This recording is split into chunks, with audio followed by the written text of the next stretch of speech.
प्रभु यीशु मसीह के मधुर और मीठे नाम में आज दिनांक 23 जनवरी दिन शुक्रवार को आप सब श्रोताओं का हम हार्दिक स्वागत करते हैं।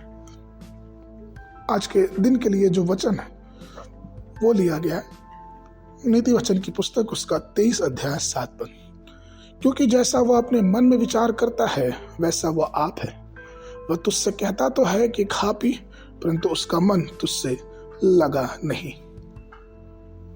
प्रियो, आज का विषय जिस प्रकार से हृदय के विचार, एक मनुष्य के हृदय के विचार उसके मुख के शब्दों के द्वारा बाहर आते हैं। ये तीन उसकी आत्मिक जिंदगी को तय करते हैं। ये तय करते हैं, उसके विचार ये तय करते हैं कि वो मनुष्य किस प्रकार का मनुष्य है। इसलिए परमेश्वर के लोगों को अपने हृदय की बातों को कहने में बहुत सावधानी बरतनी चाहिए, जिससे कि ये समझ में आए कि हमारा जीवन कहाँ और कैसे चल रहा है। इसीलिए फिलिप दूसरा कुरिन्थियों की पत्र उसका 10 अध्याय 5 पद ये कहता है कि सो हम कल्पनाओं को और हर एक ऊंची बात को जो परमेश्वर की पहचान के विरोध में उठती है खंडन करते हैं, और हर एक भावना को कैद करके मसीह का आज्ञाकारी बना देती है।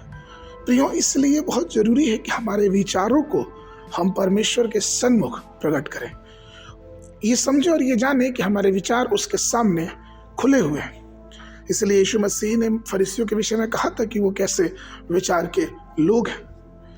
बहुत से लोग आज अपने विचारों में पाप की कल्पनाओं में घूमते रहते हैं, और जब ऐसा होता है तो ये विशेष करके हमारे व्यक्तिगत जीवन में भी झलकता है, क्योंकि हमारे विचार ऐसे हो जाते हैं। जब हम बुरी बातें सोचते हैं, बुरी चीज़ें देखते हैं, बुरी बातों में और आनंदित होते हैं, तो दिन प्रतिदिन हमारा जीवन उसी बुरी बातों में आगे को बढ़ने लगता है।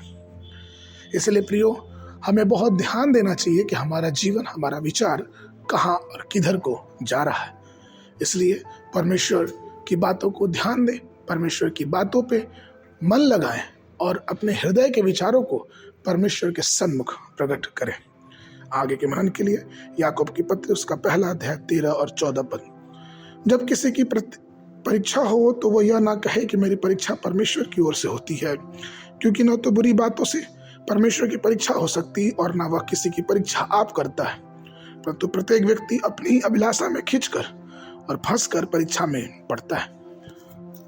आगे के मनन के लिए सुबह के समय निर्गमन की पुस्तक उसका 7 और 8 अध्याय, संध्या के समय मत्ती रचित सुसमाचार उसका 15 अध्याय 1 पद से लेके 20 पद तक।